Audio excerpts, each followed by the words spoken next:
ولسانا على من خاصمني وظفرا بما آندني وحبل مكرا على من كايدني وقدرة على من اصطحدني وتكذيبا لمن قصدني وسلامة ممن توعدني ووفقني لطاعة من صددني ومطابعة من أرشدني صلوات اللهم صل على محمد وآل محمد.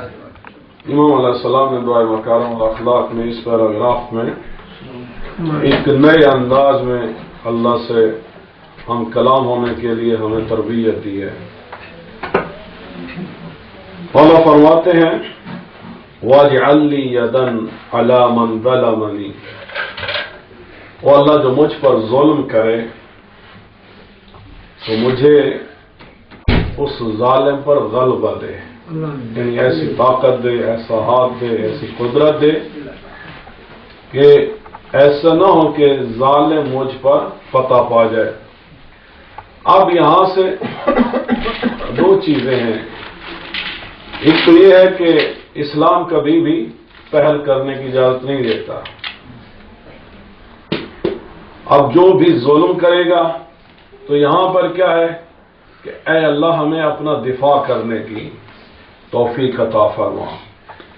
اب ظاہر ہے کہ انسان کوئی بھی ظالم کسی بھی حوالے سے جب ظلم کرے گا تو انسان اس ظلم کو روکنے کی کوشش کرے گا.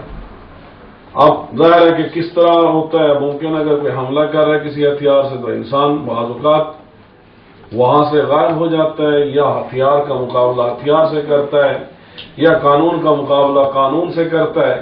یہ تو وہ چیزیں کہ جو انسان کرتا ہے اپنے لیے. لیکن یہاں پہ مولا یہ بھی فرما رہے ہیں کہ صرف انسان کافی نہیں ہے کہ ظالموں کے ظلم کے آگے وہ ٹھہر جائے، تو اللہ سے بھی رجوع کرنا ضروری ہے. اور جب یہ مومن اور اللہ دونوں ساتھ مل جاتے ہیں تو اس حال میں حتماً ظالم کو شکست ہوتی ہے.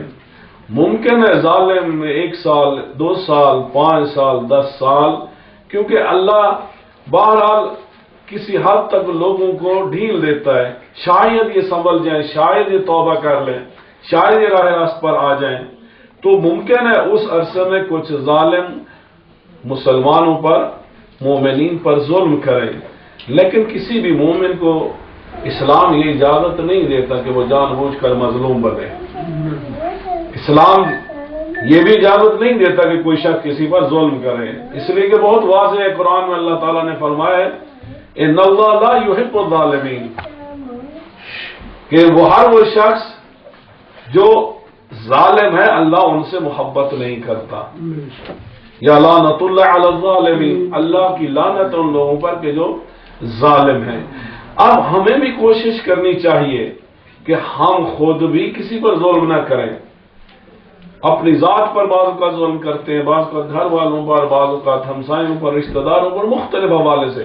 کبھی زبان سے ظلم کرتے ہیں، کبھی اشاروں سے ظلم کرتے ہیں، کبھی ہاتھ سے، کبھی ہتھیار سے، کبھی قلم سے، کبھی الفاظ سے. مختلف طریقے ہیں. ہم لوگوں پر بھی ظلم کرتے ہیں، بعض اوقات اہل بیت اطہار کا حق ادا نہ کر کے بھی ظلم کرتے ہیں، یا اللہ نے جو واجبات ہم پر لازم کیے ہم وہ ادا نہ کر کے تب بھی ظلم کرتے ہیں. بہرحال مختلف قسم کے ظلم ہیں. ہمیں کوشش کرنی چاہیے ایک مومن کے حوالے سے ہر قسم کے ظلم سے خود کو بچائیں، یعنی خود بھی ظالم نہ بنے. اور اگر کوئی شخص ظلم کرتا ہے تو اسلام یہ نہیں کہتا کہ آپ کہیں بسم اللہ آپ نے ایک تھپڑ مارا تو اور دوسرے تھپڑ کے لیے میں حاضر ہوں. نہیں، یہاں اسلام جو ہے وہ کہتا ہے کہ اپنا دفاع کرو. اب اچھے طریقے سے دفاع کرو. اب وہ انسان کا دفاع کرنے کے لیے ضروری ہے کہ انسان یہ نہ ہو کہ کسی نے گالی دی تو وہ دفاع کے طور پہ بھی اس کو گالی دے تو یہ وہ ہوگا. کسی نے ایک بندہ کسی کا مار دیا تو آپ جا کے اس کا دوسرا بندہ مار دیں تو یہ ظلم کا جواب. اس طرح نہیں کہ ایک اگر کوئی ظلم کر رہا ہے، جبر کر رہا ہے، جرم کر رہا ہے تو دوسرا بھی مومن بھی ویسے کرنا شروع کر دے. تو اس حوالے سے یہ کہ ہمیں خدا سے ہدایت طلب کرنی چاہیے، مدد طلب کرنی چاہیے تاکہ ظالم کے شر سے بھی محفوظ رہیں، ساتھ میں انسان خود بھی ظلم کی وادی اور ظلم کے راستے پر کبھی مت چلے۔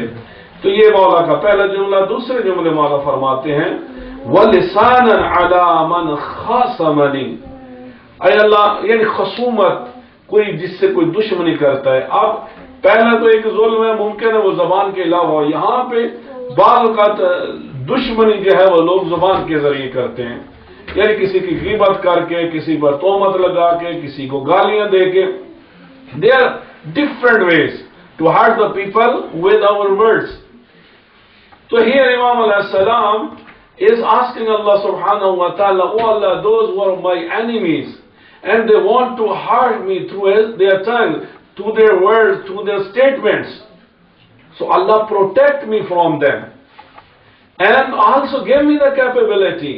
I should be able, if they are blaming me, I should be able to justify, I should be able to reply, so that if they are insulting me or if they are blaming me and they are propagating against me, I should be able to protect my dignity. اپنی عزت اور حرمت اور مقام اور ایمان ہر حوالے سے ہمیں اسلام اجازت دیتا ہے کہ ہم اس کا تحفظ کریں، دفاع کریں۔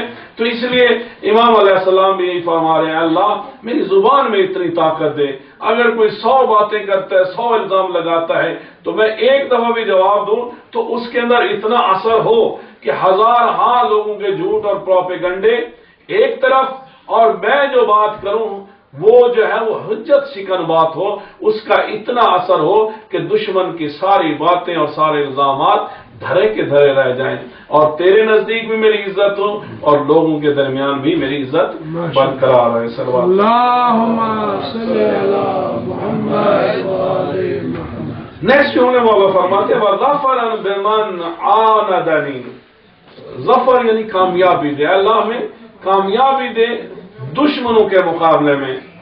اب دیکھیے کہ وہ رسول اکرم صلی اللہ علیہ وسلم کے بھی دشمن تھے۔ اب دشمن دو طرح کے تھے، جو رسول اکرم صلی اللہ علیہ وسلم کے پرسنل دشمن تھے، رسول اللہ نے کبھی ان سے ریونج نہیں لیا، لیکن جو اسلام کے، جو اللہ کے دشمن تھے، تو ان کے حوالے سے جو ہے وہاں جنگیں ہوتی رہی ہیں، لوگ حملہ کرنے کے لیے تو رسول اللہ دفاع کرنے کے لیے جاتے رہتے تھے، یا پھر یہ کہ اجتماعی طور پہ جب مکہ فتح ہوا ہے تو رسول اللہ نے سب کو معاف کر دیا، حتیٰ کہ وہی جو سب سے بڑا دشمن تھا ابو سفیان، اس کے گھر کو شیلٹر بنا دیا کہ جو ادھر بھی چلا جائے۔ شاید رسول اللہ کی ایک حکمت تھی، مصلحت تھی، تاکہ معلوم ہو سکے کہ ابو سفیان والے کون سے ہیں، جو اس کے دوست ہوں گے، جو اس کے قریبی ہوں گے، وہی جائیں گے وہاں پر۔ رسول اللہ نے اللہ کے گھر کے آنے میں منع نہیں کیا، اپنے لشکر میں آنے سے منع نہیں کیا، ٹھیک ہے، جب سب کو معاف کر دیا تو کر دیا۔ اب اس دشمن کے گھر کو بھی اگر دارالامان قرار دے رہے ہیں تو شاید اس کے اندر بھی ایک مسئلہ ہوتا کہ پتہ چل جائے کہ منافق کون ہے اور مومن کون ہے۔ صلوات پڑھیں۔ وَحَبْلِ مَكْرًا عَلَى مَنْ قَایَدَنِي، اے اللہ لوگ میرے ساتھ مکر کرتے ہیں، یعنی میرے خلاف پلاننگ کرتے ہیں، میرے حملے کرتے ہیں، تو مجھے وہ طاقت عطا فرما، وَحَبْلِ مَكْرًا عَلَى مَنْ قَایَدَنِي، کہ جو میرے خلاف مکر کرے تو میں اس کے مکر کا توڑ کر سکوں، میں اس کی پلاننگ کا توڑ کر سکوں، میں اس کے حملات کا توڑ کر سکوں۔ وَقُدْرَةً عَلَى مَنِ اسْتَوْحَدَنِي، اور جو میرے خلاف بدگوئی کرے، جو میرے خلاف بولے، تہمت لگائے، الزام لگائے، غیبت کرے، جو کچھ بھی ہے بدگوئی لوگ کر سکتے ہیں، تو اے اللہ مجھے توفیق دے کہ میں جو میرے خلاف بدگوئی کر سکتا ہے میں اس کو جھٹلا سکوں۔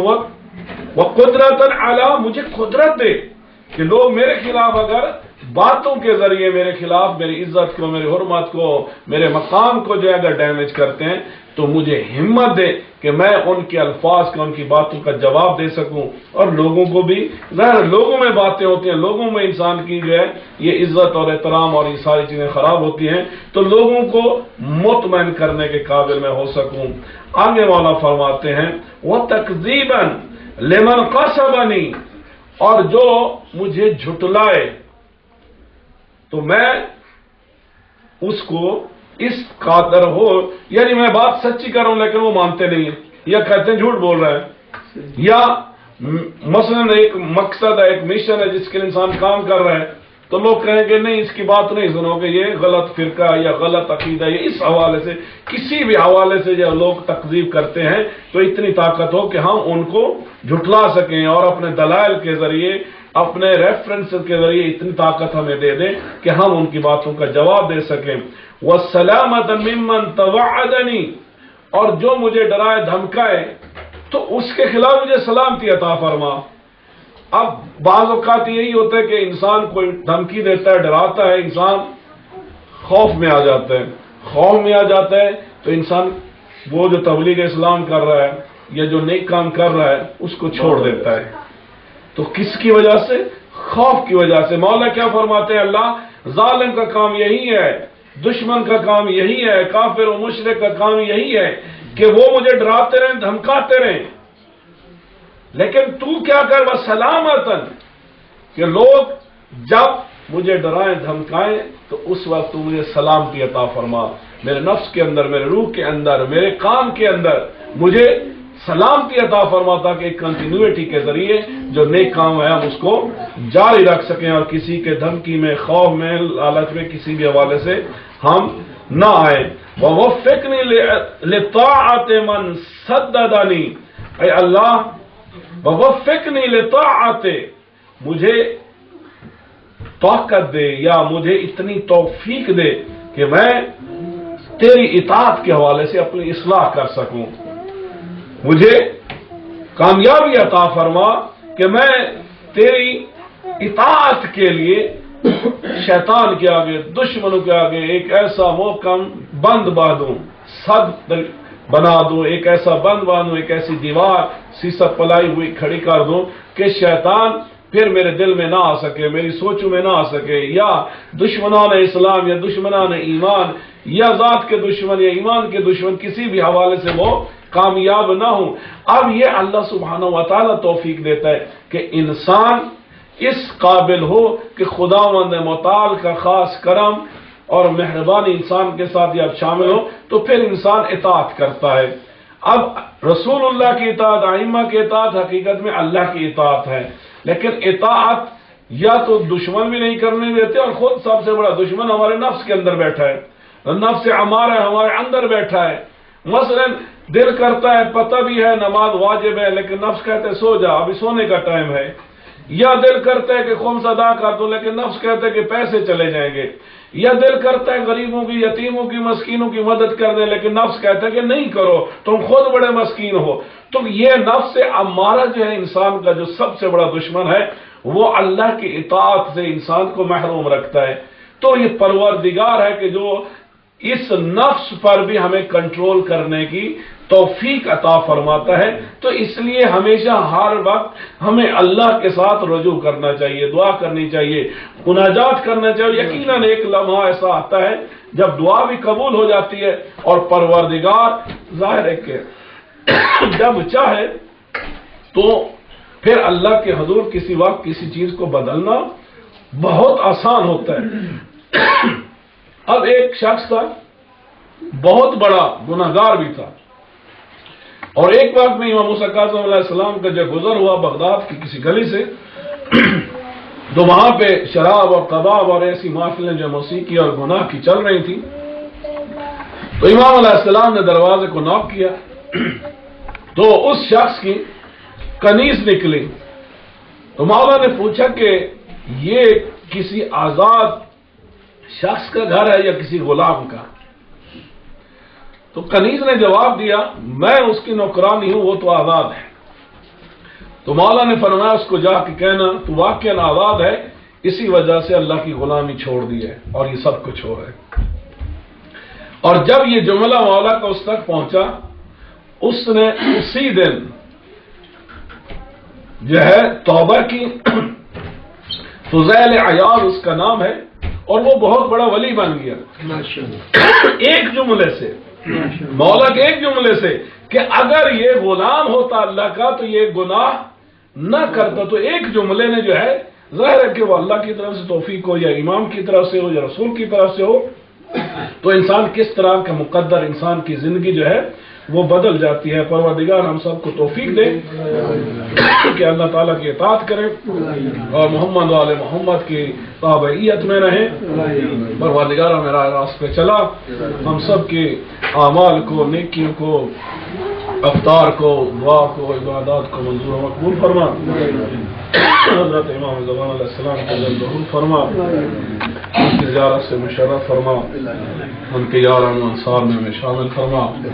پروردگار جن مومن مومنات نے آج افطار کا اہتمام کیا گیا ہے ان کے رزق روزی میں برکت عطا فرما، ان کی کاوش کو، کوششوں کو منظور مقبول فرما. پروردگار ان کے مرحومین کو بخش دے، خصوصاً مرحومہ غلام سکینہ بی بی کے درجات بلند فرما اور ان کی قبر کے اندر بہشت کے دروازے کھول دے. اللہم صل علی